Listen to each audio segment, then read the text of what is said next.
आमच्यासारख्या साधकांना, आमच्यासारख्यांना खाण्यापिण्याच्या विषयी तर प्रेम नाही. हे खायला मिळावं, ते खायला मिळावं. परिक्रमाला काय खायला मिळायसाठी थोडंच जातो माणूस. दिंडीला जातं खायला मिळायसाठी, पण परिक्रमाला नाही जात खायला मिळायसाठी. परिक्रमाला गेल्याच्या नंतर एखाद्याच्या मनामध्ये संकल्प आला, एखाद्याच्या मनामध्ये विचार आला, की बाबा आज मला अमुक-अमुक वस्तू किती दिवस झालं भाकरीच खायला भेटली नाही. खरं सांगू तिकडं भाकरीच भेटत नाही खायला. भाकरी नसते तिकडं टिक्कड असतात टिक्कड. टिक्कड म्हणजे कणकीचं पीठ. ते पीठ अशी जाड त्याची भाकरी सारखी करायची अशी जाड हातावरती आणि ती विस्तवावरती भाजायची. तव्यावरती नाही. तिला नाही तेल, इकडं सगळं तेलातून तुपातून तळून खायची सवय असते. आणि मग तिकडं गेल्याच्यानंतर ते टिक्कड जाड-जाड असे रुपयाची जाडी असते त्याला. आठाण्याची नाही, ₹1 जाडी. त्या जाडीचे ते टिक्कड आणि भाजी. त्या भाजीला कोणतंच तेल नसतं. शेंगदाणे तर बघायला भेटत नाहीत तिकडं गेल्याच्यानंतर. ज्या दिवशी एकादशी असते ना, त्या एकादशीच्या दिवशी महाराष्ट्रातले जे परिक्रमावासी आहेत, त्या परिक्रमावासींची खरंच परीक्षा असते त्या दिवशी. त्यांना दुकानात गेलं ना, एखादं दुकान जरी भेटलं ना, त्या दुकानात सुद्धा फराळासाठी काही भेटतच नाही. काहीच नाही भेटत. तिकडं दुकानात भेटतं काय? गणेश महाराज तिकडं दुकानात फक्त ते ₹5-5 जे पुडे आहेत ना चिप्सचे वगैरे, तसले पुडे भेटतात दुकानात, दुसरं काहीच भेटत नाही. त्यांच्या दुकानातले जर शेंगदाणे पाहिले ना, तर 6 महिन्याच्या पूर्वी आणलेले शेंगदाणे असतात. सगळे किडलेले असेच शेंगदाणे त्यांच्याकडे राहतात. शेंगदाणे हा विषयच नाही त्यांच्याकडं. पहा, एवढ्या परिस्थितीतून ज्या साधकाचा विश्वास आहे ना, त्या साधकाच्या इच्छा पूर्ण करण्याची जबाबदारी नर्मदा मैया सर्वस्वी पार पाडत असते. एके दिवशी सकाळी आम्ही लवकर निघालो. जंगल आहे. त्या जंगलामध्ये कुणी राहायला नाही.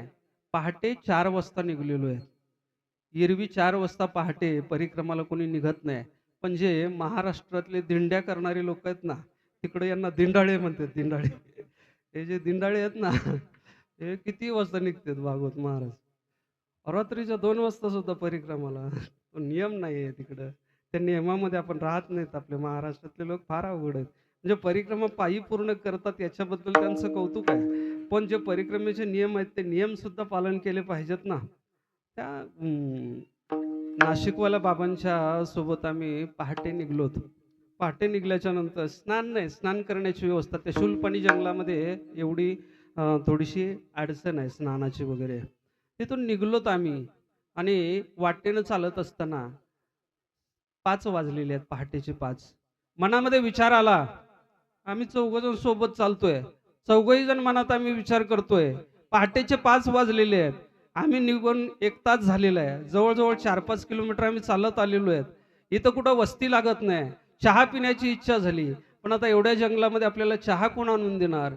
चहाची इच्छा चौघालाही एकाच वेळेस झाली. आणि चहाची इच्छा झाल्याच्या नंतर आमची चौघांची एकमेकांच्या मध्ये चर्चा सुरू आहे. अरे, पहाटेचे 5 वाजलेले आहेत. चहा प्यायची इच्छा झाली. पण आपल्याला चहा कोण देणार या ठिकाणी? तर एवढ्या जंगलामध्ये, अरण्यामध्ये तिथं वस्ती नाही, कोणाचं घर नाही, कुठं दुकान नाही, हॉटेल नाही, वाहन त्या रस्त्यावरून कसलंच जात नाही. पायी जाण्याचा रस्ता आहे, पावली रस्ता आहे आणि त्या रस्त्यावरती पहाटे 5 वाजता आमच्यातल्या चौघांना ही इच्छा झाली चहा प्यायची. नर्मदा मैया किती प्रेम करते आपल्या लेकरांवरती ऐका. पहाटेच्या 5 वाजता एक वृद्ध व्यक्ती आहे, सायकलवरती बसलेला आहे. सायकलच्या हँडलला त्यानं ते थर्मास अडकवलेलं आहे आणि ते थर्मास घेऊन पहाटेच्या 5 वाजता तो समोरून आम्हाला आडवा आला. आम्हाला सांगितलं, "उभा राहा. तुम्हाला चहा प्यायची इच्छा झालेली आहे, तुम्हाला चहा द्यायचा आहे." त्यानं आम्हाला बसवलं. त्यानं त्या थर्मासमधला चहा आमच्या ग्लासमध्ये ओतला. चौघांना पुरेल एवढाच चहा त्याच्या थर्मासमध्ये निघाला. त्याच्यानंतर एक थेंब सुद्धा त्याच्या थर्मासमध्ये शिल्लक राहिला नाही. चौघांच्या मनात चहा प्यायची इच्छा होती. चौघांना पुरेल एवढा चहा तो व्यक्ती घेऊन आला. आम्हाला चहा दिला. आमच्यातल्या एक जणाला सीताफळ खायची इच्छा झाली होती. सीताफळ आणि त्यावेळेस त्या पहाटेच्या 5 वाजता त्यानं सीताफळ आणून दिले. पहाटेच्या 5 वाजता. कोण देईल हो? जंगलामध्ये कोण देईल? नर्मदा मैयाच देऊ शकते, दुसरं कोणी देऊ शकत नाही. साधकाला सांभाळण्याचं काम नर्मदा मैया करत असते. नर्मदा मैयाच्याकडं जर आपण व्यावहारिक लाभाच्या इच्छेनं गेलो ना, व्यावहारिक लाभाच्या इच्छेनं, तर आपल्या सगळ्या व्यावहारिक गोष्टी नर्मदा मैया पूर्ण करते. एखाद्याला शारीरिक रोग असेल तर त्यांना संकल्प करावा, मैया मी तुझी परिक्रमा करेल, पण माझा हा शारीरिक रोग गेला पाहिजे. मैयाच्या सानिध्यात जा, विश्वास ठेवा, परिक्रमा करायला सुरुवात करा. शारीरिक रोग कोणताही असू द्या, तो रोग दूर होऊन जातो. आमच्यासोबत नाशिकचे एक परिक्रमावासी बाबा होते. वय आहे 80 वर्षाचं. गणेश बाबा 80 वर्षाचं वय आहे. 80 वर्षाचा माणूस चालू शकतो का? वय 80 वर्षाचं आहे, शरीर थकून गेलेलं आहे आणि त्यात पुन्हा बायपासचं ऑपरेशन झालेलं आहे. हृदयाला अटॅक आला आणि त्या अटॅकमध्ये बायपासचं ऑपरेशन केलेलं आहे. ऑपरेशन होऊन फक्त 6 महिने झालेले. गोळ्या ज्या आहेत त्याच्याजवळ जे मेडिकल आहे ना, 3 किलो मेडिकल त्याच्यासोबत होतं गणेश बाबा. 3 किलो मेडिकलचा बॉक्सच त्याच्यासोबत, बाबांसोबत त्या. आणि परिक्रमाला चालायचे किती, 30 किलोमीटर 35 किलोमीटर दिवसामध्ये आमच्या पुढं चालायचे.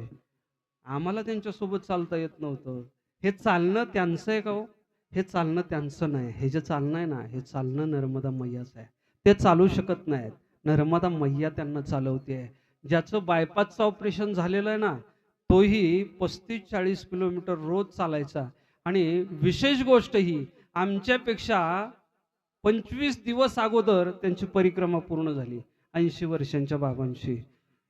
हे चालवणं नर्मदा मैयाचं काम आहे. शारीरिक रोग दूर करण्याची क्षमता नर्मदा मैयाच्याकडं आहे. एखाद्याला मानसिक आजार असेल, मैयाची परिक्रमा केली, मानसिक आजार दूर होतो नर्मदा मैयाच्या परिक्रमेनं.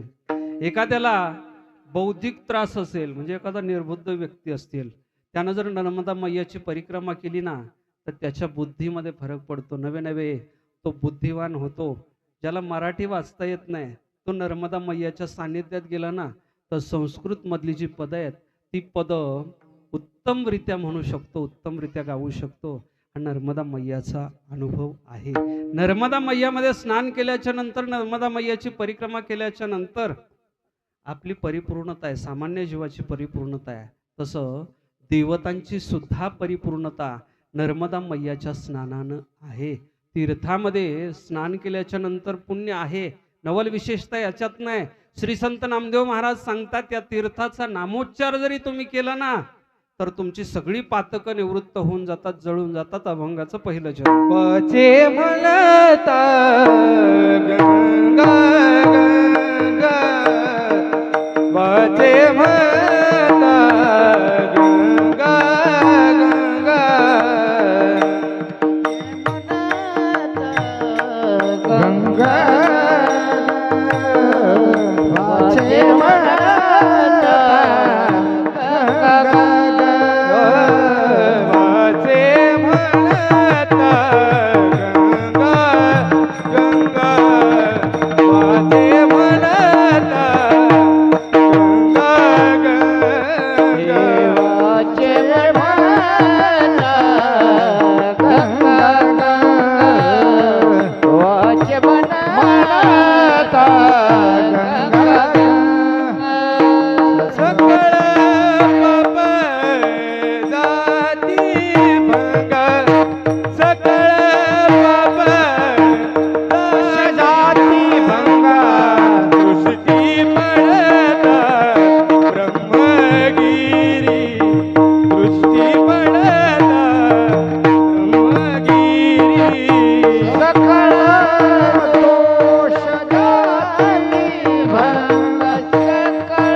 तीर्थाचं नाव घेतलं ना, तरी सकळ दोष जाती भंगा. सगळे जे दोष आहेत, पाप आहेत, ती पाप नष्ट होऊन जातात. वाचे म्हणता गंगा गंगा, सकळ दोष जाय भंगा. त्या तीर्थाला केवळ दृष्टीनं पाहिलं ना, तरी त्या जीवाच्या अंतःकरणामधली असलेली जी पातक आहेत, ती पातक नष्ट होतात. अभंगाचं दुसरं जन्म. दृष्टी पडता ब्रह्मगिरी, दृष्टी पडता ब्रह्मगिरी हे दृष्टी पडता ब्रह्मगिरी ब्रह्मगिरी दृष्टी पडता ब्रह्मगिरी दृष्टी पडता ब्रह्मगिरी दृष्टी पडता ब्रह्मगिरी दृष्टी पडता ब्रह्मगिरी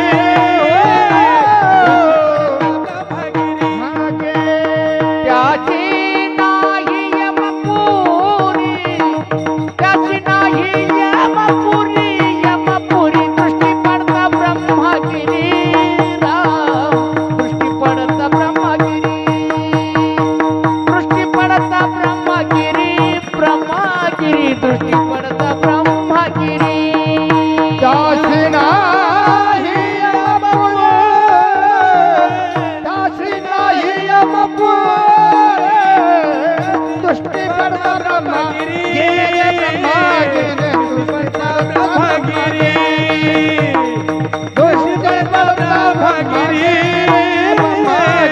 दृष्टी पडता ब्रह्मगिरी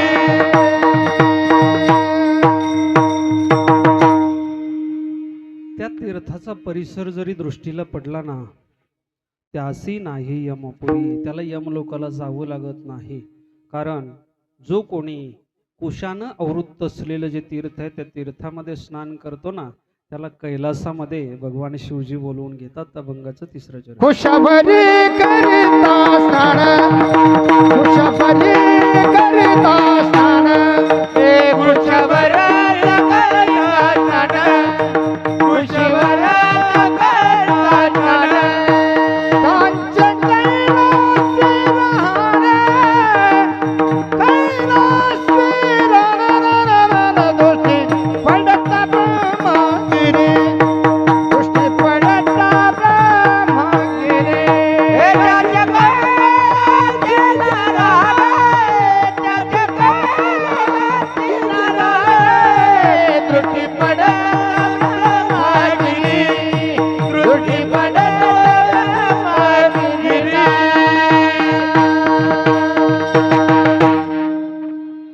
तीर्थामध्ये स्नान केल्याच्या नंतर तीर्थाची जी देवता आहे ती देवता आपल्याला तिच्याकडे बोलवून घेत असते. कुशावरती करिता स्नान त्याचे कैलाशी राहणे.